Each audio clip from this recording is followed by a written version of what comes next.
Olá, muito boa noite. Está no ar a segunda edição do Todo Dia Cidades. Muito obrigado pela sua companhia. Tomara que você tenha uma ótima noite. Todo Dia Cidades, um programa de responsabilidade social com a nossa comunidade. Primeira edição, sempre de segunda a sexta, às 12 horas e 30 minutos. Segunda edição, às 6h30, 18 horas e 30 minutos. Está chegando o final do ano. Daqui a pouco vamos repercutir algumas questões aqui da nossa comunidade e também um assunto que está repercutindo muito no Brasil. No último final de semana, houve uma informação que foi veiculada pelo programa Fantástico da Rede Globo, falando a respeito do caso Isabela Nardoni, aquele caso que chocou o Brasil, a criança que foi jogada do quarto andar de um prédio residencial em São Paulo, no dia 29 de março de 2008. A polícia apurou que a madrasta e o pai biológico foram os responsáveis pelo crime. A criança teria sofrido engasgadura, foi de alguma maneira sendo assassinada e jogada do quarto andar. Quem teria praticado o crime foi sua madrasta, a companheira do pai biológico, a Ana Carolina Jatobá, que foi condenada a 26 anos de reclusão, e o pai biológico, Alexandre Nardoni. A informação que chegou e precisa ser apurada pela Polícia Judiciária, pela Polícia Civil, é que uma funcionária do sistema penitenciário lá de Tremembé teria ouvido a Ana Carolina Jatobá afirmando que o avô paterno da criança, o advogado Antônio Nardoni, estaria de alguma maneira envolvido no crime. Inclusive, houve o rastreamento de algumas ligações. No momento que o corpo caiu lá do prédio, a Ana Carolina teria entrado em contato por telefone com o sogro por 32 minutos. Quer dizer, o sogro teria orientado a simular um acidente. Que, aliás, na época, recordo muito bem, se mesmo os pais, os avós, sabendo do envolvimento do filho, da nora, na morte de uma neta, eu estranhei até o fato do avô defender tanto aquele casal, né? E pelo que consta também, o sogro acabou enviando um colchão especial para nora na cadeia, paga medicamento, sustenta a família. Então, realmente, isso precisa ser apurado e daqui a pouco vamos repercutir mais esse caso, que sem dúvida aqui ganha projeção por conta dessa matéria que foi vinculado pelo programa Fantástico da Rede Globo. Tenho o prazer de receber aqui na TV Todo Dia, na segunda edição do Todo Dia Cidades, a podóloga Lidiane Cristina da Silva. Lidiane, boa noite. Prazer em revê-la, seja bem-vinda. Prazer é todo meu, boa noite e obrigada pelo convite de vir falar um pouquinho sobre a podologia. Lidiane, nós sabemos, existe uma máxima, eu gostaria que você esclarecesse. É fato ou é lenda que a saúde começa pelos pés ou isso pode ser até um exagero? Qual a sua avaliação? Com certeza.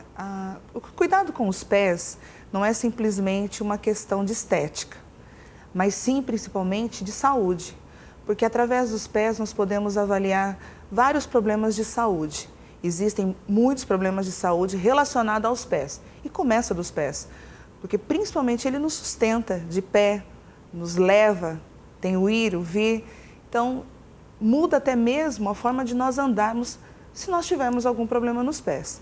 Então, com certeza, tudo começa pelos pés. E nós não cuidamos, nós não olhamos os nossos pés, nós não damos o cuidado essencial e básico diariamente aos nossos pés. Então, tudo começa assim pelos pés. Você é podóloga, né? Esse é o termo? Sim. Ou existe uma formação acadêmica, por exemplo, ou é uma questão técnica? Sim, existe o curso hoje pelo SENAC, que é oferecido, reconhecido, tem o reconhecimento pelo MEC, de técnica em podologia, mas também existe hoje pela faculdade AMB Morumbi o bacharelado de podologia, né? Então, o podologista. Muito bem. Para atuar na área, precisa da formação técnica? Sim, essencial. 1.200 horas, 2 anos de estudo, e estudando muito, e estudando sempre. Correto. Quer dizer, todos nós aprendemos a cada dia, né? Sim. Quando você fala de estudar, como que é isso? É prática, teoria? Sim. O curso do SENAC, essas 1.200 horas, 600 horas são destinadas à técnica, à prática. E a teoria são nas demais horas.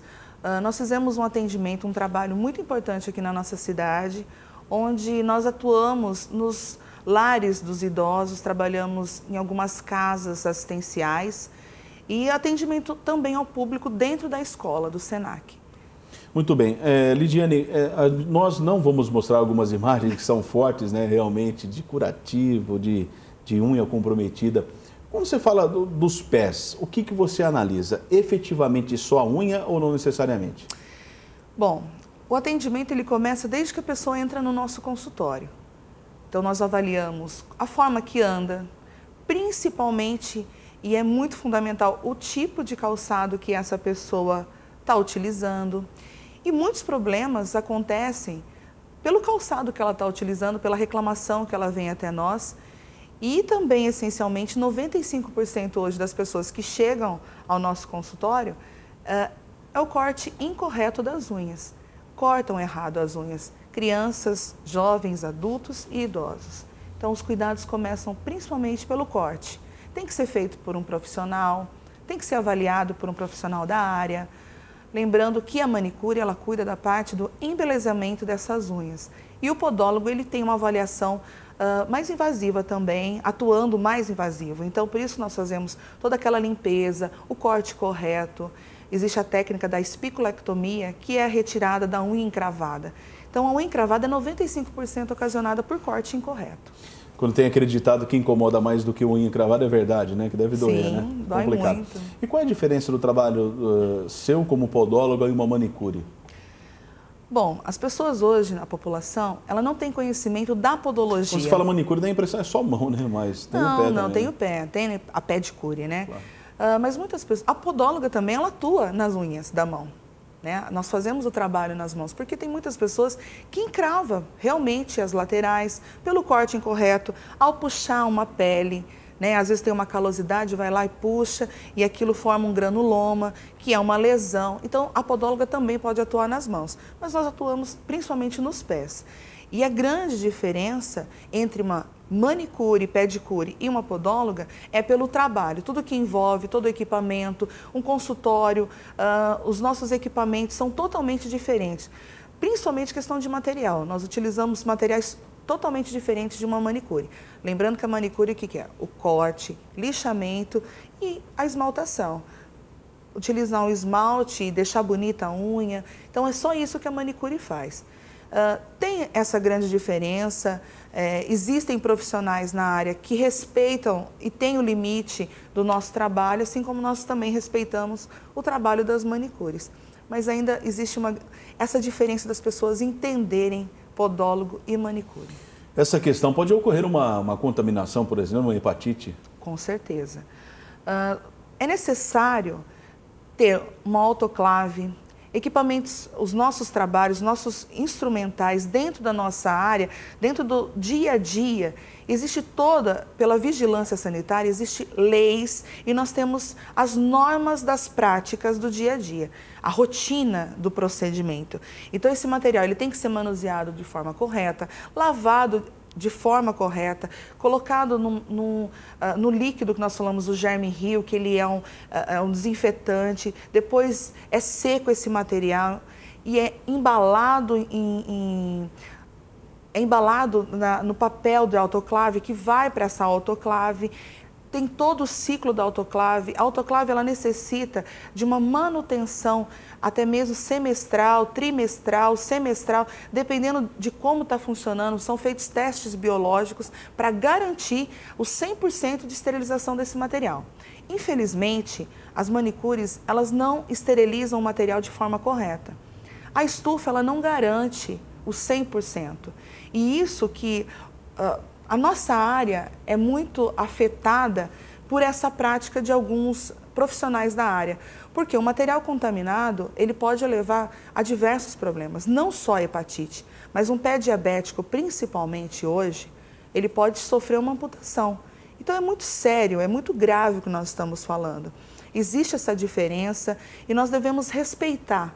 Então, lembrando e alertando a todos que se puderem fazer o seu kit com alicate, lixa, espátula, o próprio esmalte, palito e levar a sua manicure, você está garantindo 100% da sua segurança e exigir que o profissional esteja sempre de luva, equiparado com EPIs na hora do atendimento.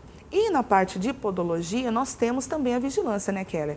Nós temos a nossa secretaria que vai lá no nosso consultório, nós temos um alvará, existe N normas, leis para que a gente possa estar trabalhando. Então, isso é muito sério que eu estou falando aqui, né? E nós temos várias podólogas que atuam hoje na cidade que também passam por esse processo, né? Então, o correto, quer dizer, o que é mais indicado é o próprio, digamos assim, o cliente, né? Levar o material, é isso? Se ele puder? Sim, na manicure, sim. Dentro da podologia, nós abrimos o material na frente do cliente. Então, quando a gente vai fazer um atendimento, é aberto a embalagem, é um envelope, né, para deixar mais claro. Uma espécie de está lacrado, por Sim, exemplo. fica lacrado. Ele passa 1h20, é que depende muito de autoclave, né? Então, ela tem todo dentro do manual, ela explica qual é a forma de esterilização. Mas cada equipamento, ela tem o seu tempo. Então, vem lacrado, nós abrimos na frente do cliente, usamos touca, máscara, óculos, avental, que seria o jaleco, né, de manga longa. Tem todo o equipamento, né? Então, a pessoa, quando ela chega, ela já vê toda esse diferencial no atendimento. Estou conversando com a Lidiane Cristina da Silva, que é podóloga aqui da cidade americana. Lidiane, quando a gente falou da questão da unha, né, que é o trabalho de vocês, você pede para o paciente já o primeiro questionamento. A primeira pergunta é diabético ou não necessariamente? Sim. Primeiramente, a gente pergunta, quer saber a principal queixa que levou a procurar um podólogo. Então, hoje as pessoas elas têm um calo, uma calosidade, uma unha encravada, ou simplesmente dores. Então, de membros inferiores, a perna, do quadril para baixo, nós fazemos toda uma avaliação. Tem toda uma anamnese que nós avaliamos essa pessoa, como ela anda, a postura dela estática, como ela fica em pé, a reclamação. Então, um procedimento podológico dura em torno aí de 1h15, a 1h20, a 1h30, dependendo, 1 hora. Né? Então, a gente já vai conhecendo essa pessoa conforme ela vai ao nosso gabinete, consultório, como queiram dizer. Então, nós avaliamos a pessoa como um todo. E, principalmente, se ela diz que ela tem diabetes, o cuidado é muito maior. Tá? Porque é necessário, sim, fazer uma limpeza para que não ocorra o encravamento dessa unha. Muitas vezes as pessoas falam assim, não, eu tenho diabetes, eu não vou ao podólogo porque ele vai machucar. Mas nós somos aptos a atender da melhor forma essa pessoa. Então, o diabetes hoje nós sabemos, existem mais de 200 milhões no mundo com diabetes. Em 20 anos serão mais de 450 milhões de pessoas. Em 20 anos, o diabetes será o grande mal do nosso mundo. Hoje, cada 7 milhões de pessoas no mundo contraem a diabetes. E hoje, por incrível que pareça, a cada 30 segundos, uma pessoa é amputada. 30 segundos, uma pessoa sofre amputação. E a podologia, de repente, uma pessoa chega com uma unha encravada, pode dizer assim, exagero. Não, mas ela pode levar à amputação desse membro, perde por partes. Então, assim, uma unha encravada gera uma infecção, que gera uma bactéria. Essa bactéria pode cair na corrente sanguínea. Por isso que a podologia, ela atua numa lacuna dentro dessa área médica. Eu tenho, graças a Deus, muito contato com alguns médicos e onde nós temos uma parceria, não é indicação, mas sim uma parceria, porque muitas pessoas também têm micose, não reconhecem a micose, não sabem como há o tratamento. A podóloga, ela não faz milagre. Então, eu costumo dizer, aqui não é milagre. Nós fazemos toda a limpeza, tem o reconhecimento e nós encaminhamos essa pessoa para o seu dermatologista de confiança. Então, cada um pode procurar o seu médico. Mas sim, há um controle, há todo um amparato desse médico, porque ele tem uma autorização para a pessoa ir até a podóloga. Então, existem neuropatias, existem problemas muito sérios, rancenias. Então, a podóloga ela pode, sim, diagnosticar e ajudar essa pessoa. Nós não damos diagnóstico, nós sim um pró-diagnóstico, né? Então, a pessoa ela vai até nós e nós podemos informar ela. Olha, você pode procurar um ortopedista, um dermatologista e assim por diante. Então, a podóloga ela atua nessa lacuna, dentro dessa área, né? Lidiane, eu tenho certeza que cada caso é um caso, né? Pode ter uma unha encravada, complicado, o paciente é diabético, como você já colocou. Agora, o que é mais difícil? Tem um outro ditado também, cada um sabe onde aperta o seu calo, né? Sim. Tratamento é unha, calo, Qual é o diferencial? Olha, quando a pessoa procura um atendimento, um procedimento, às vezes as pessoas perguntam assim, o que é uma podologia? Né? O que é fazer podologia? É toda uma limpeza. Então, quando a pessoa ela senta na nossa cadeira, nós avaliamos o pé como um todo. Então, eu vou olhar o tipo de calçado que ela chegou, o trabalho que ela exerce.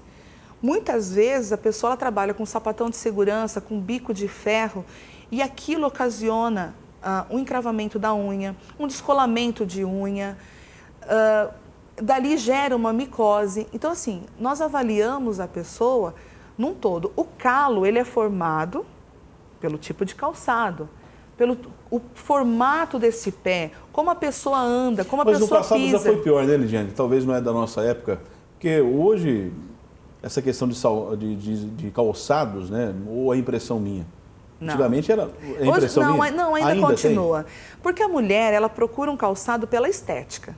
Ela não procura pela qualidade. Tá preocupada, não. Se vai machucar, se não vai machucar. Às vezes a gente orienta. Eu falo muitas vezes para jovens que vão até o consultório, eu falo assim, olha, você tem que evitar esse tipo de calçado, porque o problema não é agora, Keller. O problema é que a gente avalia várias faixas. Então, tem crianças, hoje não existe uma lei para os fabricantes de calçados, as crianças hoje estão usando saltos sem necessidade. Isso prejudica até mesmo no crescimento dessa criança. E não existe uma lei. Então, assim, é muito mais complexo que se nós formos falar de tudo que envolve dentro da área de podologia. Porém, calo, calosidade, unha encravada, formato de pé, cada um tem um tipo. Então, nós temos que avaliar qual calçado é